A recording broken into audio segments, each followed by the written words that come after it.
Hello everyone, welcome to my channel. ఈరోజు మన recipe ఏంటంటే స్పానిష్ ఆమ్లెట్.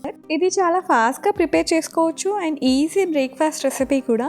సో ఈ హెల్దీ స్పానిష్ ఆమ్లెట్ ఎలా తయారు చేయాలో ఇప్పుడు చూద్దాము. దీనికోసం ఫస్ట్ ఒక ఆలుని తీసుకొని, ఒక చిన్న ఆలు సరిపోతుంది, చెక్కు తీసుకొని చిన్న ముక్కలుగా కట్ చేసి పెట్టుకోవాలి.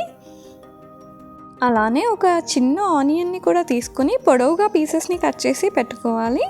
తర్వాత ఒక 2 పచ్చిమిర్చిని కూడా చిన్న ముక్కలుగా కోసి పెట్టుకోవాలి. అలానే కొంచెం కొత్తిమీరని కూడా కట్ చేసి పెట్టుకోవాలి. ఫస్ట్ ఒక ప్యాన్ పెట్టుకొని ఆయిల్ యాడ్ చేసుకొని మనం కట్ చేసి పెట్టుకున్న ఆలు పీసెస్ని ఫ్రై చేసుకోవాలి. ఇందులోకి ఒక పించ్ సాల్ట్ని కూడా యాడ్ చేసుకోవాలి. ఆలు పీసెస్ మంచిగా ఫ్రై అయ్యి కలర్ చేంజ్ అయిన తర్వాత ఆలు స్మాషర్తో స్మాష్ చేసి పెట్టుకోవాలి.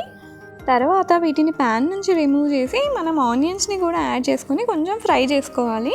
అలానే పచ్చిమిర్చి కట్ చేసి పెట్టుకున్నాం కదా, వాటిని కూడా యాడ్ చేసుకొని అన్నీ ఫ్రై అయిన తర్వాత ప్యాన్ నుంచి రిమూవ్ చేసుకోవాలి.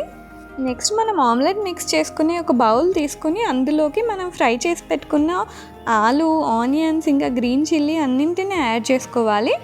అలానే ముందుగా కట్ చేసి పెట్టుకున్న కొత్తిమీరని కూడా యాడ్ చేసుకోవాలి.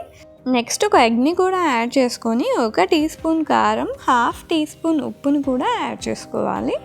తర్వాత వీటన్నింటినీ మంచిగా మిక్స్ చేసుకొని ప్యాన్ పెట్టుకొని ప్యాన్ వేడైన తర్వాత 1 టేబుల్ స్పూన్ ఆయిల్ని యాడ్ చేసుకోవాలి.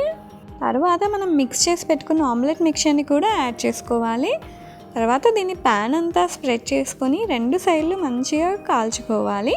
రెగ్యులర్ ఆమ్లెట్ కన్నా దీనికి కొంచెం ఎక్కువ టైం పడుతుంది అండ్ లో ఫ్లేమ్లో కొంచెం మెల్లిగా 2 సైడ్స్ కాల్చుకొని తర్వాత మనం సర్వ్ చేసేసుకోవచ్చు. ఇదండి మన స్పానిష్ ఆమ్లెట్ రెసిపీ.